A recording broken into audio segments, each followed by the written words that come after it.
I was lucky enough to see Heinz-Karl Gruber, or H.K. Gruber, perform it in New York, and I loved it right away.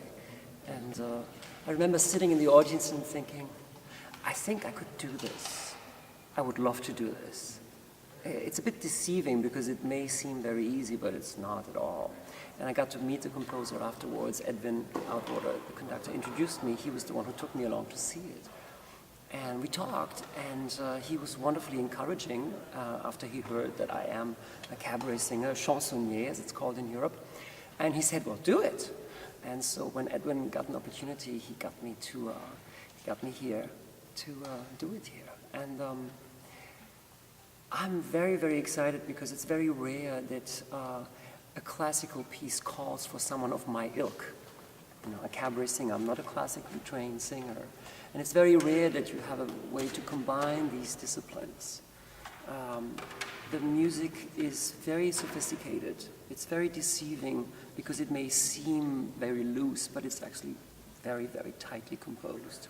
And that's for me a big challenge because, of course, in cabaret there is a looseness that is encouraged. So here I had to work with a completely different set of discipline, and Edwin and every musician has been very patient and great with me.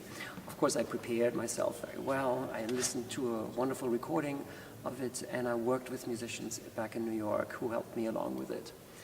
And it's a lot of fun. It's a great, great, great piece where I can explore different characters. And of course, you know, as someone who does cabaret, I've always been drawn to these dark little undertones, and the piece is so full of that. So it's very gratifying.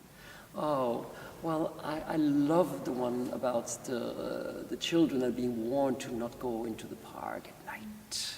You know, because there's this very clipped style of the language where you can really work with the diction of every single word.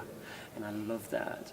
And then, of course, the thing about Robinson, you know, Crusoe, that little quote in there. And hysterically funny, Superman and Batman and Robin who still lie in bed and, you know, too lazy to get up. So it's fun. There's a lot of, I see it as a piece that draws from Kurt Weill and the cabaret from the early 20th century, but it's also very much locked into a particular time. It was written in the late 70s, so you have this sense of pop art coming into the classical music field. So it really grabs from these different disciplines. And that's what cabaret also does, which is why I can tune right into it. Oh, in the end, it's the humor. I always say that the most important qualities are intelligence and humor, and the piece has both. And the darkness is what makes it rich, but then the humor is what makes it human and rewarding. And you can feel it in the audience when I saw it. People are really laughing. Nobody walks out scared. And that's the whole thing. We are exercising fears that are very essential to us as human beings through characters. So that's what the piece also does. You exercise fears from childhood. And you materialize them, you describe them, and then you also, as an adult, can make fun of them.